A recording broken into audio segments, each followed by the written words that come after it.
నమస్తే అమ్మా. నమస్తే అమ్మా. అమ్మా, ఆడవాళ్ళ గురించి మనం మాట్లాడుకుంటే ముఖ్యంగా ఆడవాళ్ళు ఎక్కువ టైం గడిపేది వంటగదిలో. అయితే వంటగదిలో కూడా కొన్ని చిన్న చిన్న తప్పులు జరుగుతూ ఉంటాయి. అలాంటి తప్పులు జరిగినప్పుడు లక్ష్మీదేవి రాదు అని చెప్పేసి అంటూ ఉంటారు. ఆ తప్పులేంటి? ఎలాంటి తప్పులు చేయడం వల్ల లక్ష్మీదేవి రాదు? ఇక్కడ సంగతి చెప్పాలమ్మా. వంటగదిలో ఆడవాళ్ళు ఉంటారు అన్నది ఒకప్పటి మాట. ఇప్పుడు వంటగదిలో మగవాళ్ళు కూడా ఉన్నారు, ఒకటి. రెండోది, ఆ తప్పు ఆడవాళ్లే కాదు మగవాళ్ళు చేసినా తప్పే. కనుక వంటగదిలో చెయ్యకూడని తప్పులు ఏమిటి అన్నది మనం చెప్పుకోవాలి. అయితే ఎక్కువ సామ్రాజ్యం ఆడవాళ్ళదే కనుక అది దానికి వాళ్ళకి చెప్పారు. చిత్రం ఏమిటంటే ఉద్యోగం చేస్తే కూడా వంటగది ఆడవాళ్ళదే. అది అవునమ్మా, అదే కదా. సరే, మొత్తానికి ఈ సామ్రాజ్యం మీద ఆధిపత్యం ఆడవాళ్ళు వదులుకోలేకపోతున్నారో లేకపోతే అక్కడికి వచ్చి తమ పెత్తనం చేయడం చేత కాకపోయిందో మగవాళ్ళకి తెలియదు, కానీ ఇంకా అక్కడ మిగిలిపోయింది. ఆ ఒక్క చోటుని మాత్రం మగవాళ్ళు ఆడవాళ్ళకి వదిలేశారమ్మా. వదిలేశారంటే ఎందుకు? చేతకాక వదిలేశారా, వీళ్ళు వదిలిపెట్టలేదా? రెండు ఆలోచిద్దాం. అవును, సరే వదిలేసేయండి ఆ విషయం. మొత్తానికి అది ఆడవాళ్ళ సామ్రాజ్యంగా, అసలు వంటిల్లే కదమ్మా, ఇల్లంతా కూడా ఆడవాళ్ళ సామ్రాజ్యమే, అందులో అనుమానం లేదు. ఎందుకంటే గృహిణి అన్నారే కానీ గృహుడు మొదలైన పదాలు ఏం లేవు మనకి కదా. ఇల్లాలు అన్నారు కానీ ఇల్లాడు అని మగవాళ్ళకి లేదు. ఇంటికి సంబంధించి ఎప్పుడు కూడా ఆడవాళ్లతోనే దానికి ప్రమేయం వస్తుంది. అలాంటిది వంటింట్లో చేయకూడని తప్పులంటే అశుచిగా ఉండకూడదమ్మా. ఎందుకంటే ఆరోగ్యానికి హాని కదా. ఇంటిల్లిపాదికి అనారోగ్యం ఉంటుంది వంటింట్లో బాగుండకపోతే. బూజు పట్టనీయకుండా చూసుకోవాలి. బూజు పడితే దాంట్లో ఉన్న సాలీడు లేకపోతే అందులో చిక్కుకుపోయిన ఏగో దోమో కిందకి పడ్డాయంటే దానివల్ల ప్రాణాంతకం అవుతుంది అని చెప్పలేం, కానీ అసహ్యం కదా. అవునమ్మా, ఎన్ని రకాలైన వ్యాధులన్నా రావచ్చు. ప్రాణమైతే ఆ క్షణాన పోకపోవచ్చు, విషం కాకపోవచ్చు, కానీ దానివల్ల ఎన్ని రకాలైనటువంటి అనారోగ్యాలు వస్తాయి. సాలీడు ఉండేటప్పటికి దాన్ని తినడానికి బల్లి వస్తుంది. బల్లి వస్తే బల్లి వదిలేటటువంటి విసర్జించే దాని గొద్దెలు అంటారే, అవి ఎక్కడ పడితే అక్కడ ఉంటాయి. మరి అవి ఎంత అసహ్యం. అవి ఎక్కువ అనారోగ్య కారణం అంటారు. బల్లి పడిన దానికన్నా కూడా దాని విసర్జన ఉంది, అది ఎక్కువ అనారోగ్యం.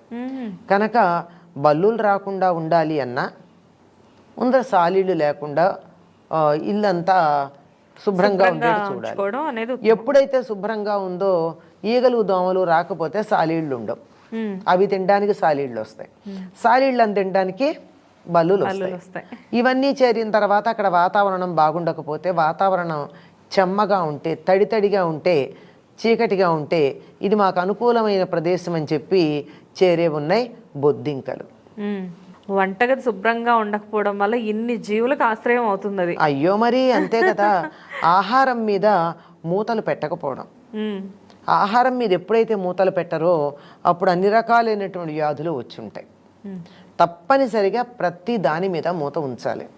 అందులోనూ ఏదన్నా ఒక వస్తువు మీద ఎప్పుడన్నా మర్చిపోయినా ప్రమాదం కాదు, కానీ ఏదో అనారోగ్యం అసహ్యం ఇలాంటివన్నీ ఉన్నా ఉప్పు మీద మాత్రం ఎప్పుడు మూత లేకుండా ఉంచకూడదు, కొంచెం సేపు కూడా.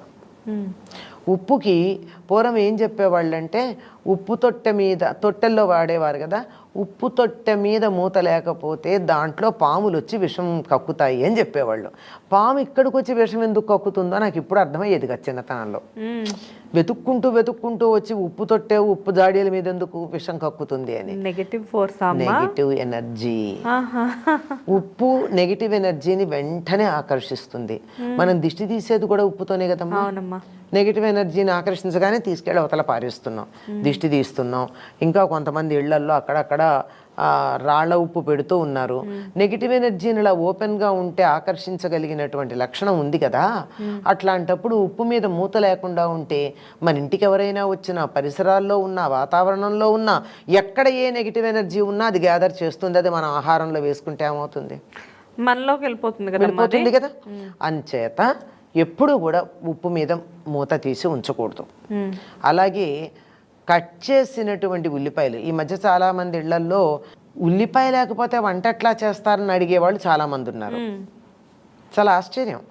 మా ఇంట్లో ఉల్లి వాడమని ఎవరైనా అన్నట్టయితే మీ ఇంట్లో వంటలు ఎట్లా ఉంటాయండి అని అడుగుతారు. అంత ఆశ్చర్యంగా ఉండి ఉల్లిపాయ తరుక్కోవడం అనేది తప్పనిసరిగా వాడుతున్నారు. అటువంటి వాడకంలో ఉల్లి వాడేటప్పుడు ఎప్పుడెప్పుడు చేస్తానులే అన్నిట్లో కావాలి కదా అని చెప్పి ముందరే తరిగేసి అక్కడ సిద్ధంగా పెట్టుకుంటారు. ఎట్టి పరిస్థితుల్లో ఉల్లిపాయ తరిగి ఓపెన్గా పెట్టకూడదు. ఓపెన్గా పెట్టినటువంటి పచ్చి ఉల్లిపాయ గనక మనం వాడినట్టయితే 100 రోగాలు వస్తాయి. అన్ని రకాలైనటువంటి వ్యాధులు, బ్యాక్టీరియాని ఉల్లి ఆకర్షిస్తుంది. జనరల్గా చిన్నప్పటి నుంచి ఉల్లి గురించి విన్న మాట, ఉల్లి చేసిన మేలు తల్లి కూడా చెయ్యదు అని చెప్పేసి అంటారు. ఆ మాట చెప్పింది వెల్లుల్లి గురించి అమ్మా, నీరుల్లి గురించి కాదు. వెల్లుల్లి ఆరోగ్యానికి చాలా మంచిది. ఔషధంగా వాడితే, రోజు ఆహారంలో తీసుకుంటే ఔషధంగా వాడాల్సిన సందర్భంలో పనిచేయదు, ఆహారం అయిపోయి. అంచేత ఔషధంగా వాడేవారు. అది చెప్పేది వెల్లుల్లి గురించి. ఇన్ని రోజులు అది ఉల్లి గురించి అనుకుంటున్నారు, కాదు వెల్లుల్లి గురించి. అయితే ఉల్లి కూడా చెడుదేం కాదు, కొంచెం తమో గుణ ప్రధానమైన ఆహారం గనక శారీరక శ్రమ చేసేవాళ్ళు, ఎక్కువ అలిసిపోయినటువంటి వాళ్ళు, కండరాలతో శ్రమ చేసేవాళ్ళు, వాళ్ళు తినాల్సిన అవసరం ఉంది. కానీ బుద్ధిజీవులకు అవసరం లేదు అది. మనసుతో పనిచేసేటటువంటి వాళ్ళకి, నాలుకతో పనిచేసేటటువంటి వాళ్ళకి ఉల్లి దూరంగా ఉంచటం మంచిది. అది అయితే అది దానివల్ల ఏమిటి అంటే, ఉల్లిపాయ కట్ చేసి ఓపెన్ పెట్టారు అంటే అన్ని రకాల బ్యాక్టీరియా అనేది ఆకర్షిస్తుందట. దీనికి ఈ మధ్యకాలంలో మనకు పూర్వులు చెబితే ఆ ఉల్లిపాయ అలా తరిగి ఉంచకూడదు అని చెప్తే మనం నమ్మల. ఈ మధ్యలో డెంగ్యూ వ్యాధి చాలా బాగా ఉన్నటువంటి సమయంలో కొంతమందికి రాలేదు, అందరికీ వచ్చిన ఏమిటి అంటే, వీళ్ళు ఉల్లిపాయలు ఉన్నటువంటి గదిలో పడుకునేవాళ్ళట. ఉల్లిపాయ ఉన్న బస్తాలు ఉన్న గదిలో. ఎందుకు వీళ్ళకి రాలేదని అప్పుడు పరిశోధన చేస్తే ఆ పరిసరాల్లో ఉన్నటువంటి ఆ బ్యాక్టీరియా అంతా కూడా ఉల్లిగడ్డల్లోకి వెళ్ళిపోయింది, ఆ ప్రాంతంలో లేదు. అందుకని బాగా అప్పుడు డెంగ్యూ బాగా ఉంది, 5-6 ఏళ్ల క్రితం వచ్చింది. అప్పుడు చెప్పారు, ప్రతి వాళ్ళు ఒక ఉల్లిపాయ కట్ చేసి మీ గదుల్లో పెట్టుకుంటూ ఉండండి, డెంగ్యూకి సంబంధించిన బ్యాక్టీరియా ఈ దరిదాపుల్లోకి రాదు అని చెప్పి చెప్పడం కూడా జరిగింది. అంచేత ఎప్పుడు కూడా కట్ చేసి ఒక 5 నిమిషాలకు కూడా, వీలైతే 5 నిమిషాలకు మించి ఉల్లిపాయలను ఓపెన్గా పెట్టద్దు. ఉప్పు ఎలా అయితే నెగిటివ్ ఎనర్జీని తీసుకుంటుందో, ఉల్లిపాయ కూడా బ్యాక్టీరియా అనేది తీసుకుంటుంది అన్నమాట. బ్యాక్టీరియా, వైరస్ ఇట్లాంటి వాటన్నిటిని ఆకర్షిస్తుంది. అంచేత ఇవి ఎప్పుడూ కూడా బయట ఉంచడానికి వీల్లేదు. అంచేత ఈ దరిద్రం, ఉప్పు మీద మూతలే దరిద్రం అంటారు. ఉప్పు మీద మూతలే దరిద్రం ఏమిటి? అనారోగ్యం వస్తుందనే ఉద్దేశం. కనుక శుచిగా ఉండాలి, తడి లేకుండా ఉంచాలి, గాలి వచ్చేటట్టు ఉండాలి, గాలి బాగా వచ్చేటట్టు. ఇప్పుడు అందరూ బాగా నీట్గా ఉండాలని చెప్పి తలుపులు గట్టిగా వేసేసేటటువంటి వాటిల్లో పెట్టేస్తూ ఉంటారు. గాలి సోకక లోపల ఉన్న పదార్థాలన్నీ ఉక్కినట్టు అయిపోవా? అందులో అనేక రకాలైనటువంటి జీవులు బతుకుతూ ఉండవా? చీమలు, దోమలు, ఇలాంటి రకరకాల చిన్న చిన్న పురుగులు, సిల్వర్ ఫిష్ లాంటివి, ఇవన్నీ అక్కడ లోపల వస్తాయి. కనుక గాలి వెలుగు బాగా పారేట్టు ఉండాలి. వంటింట్లో ఉండేటటువంటి అల్మైరాలు మొదలైనటువంటి వాటన్నింటికీ కూడా గాలి వెళ్ళడానికి తగినటువంటి జాలీలు లాంటివి పెట్టించడమో, లేకపోతే వుడెన్గా మీరు కబోర్డ్స్ చేయించుకున్నా వాటికి చిల్లులు పెట్టి గాలి లోపలికి బయటికి లోపలికి వెళ్ళేటి చేసుకోవడము చాలా మంచిది.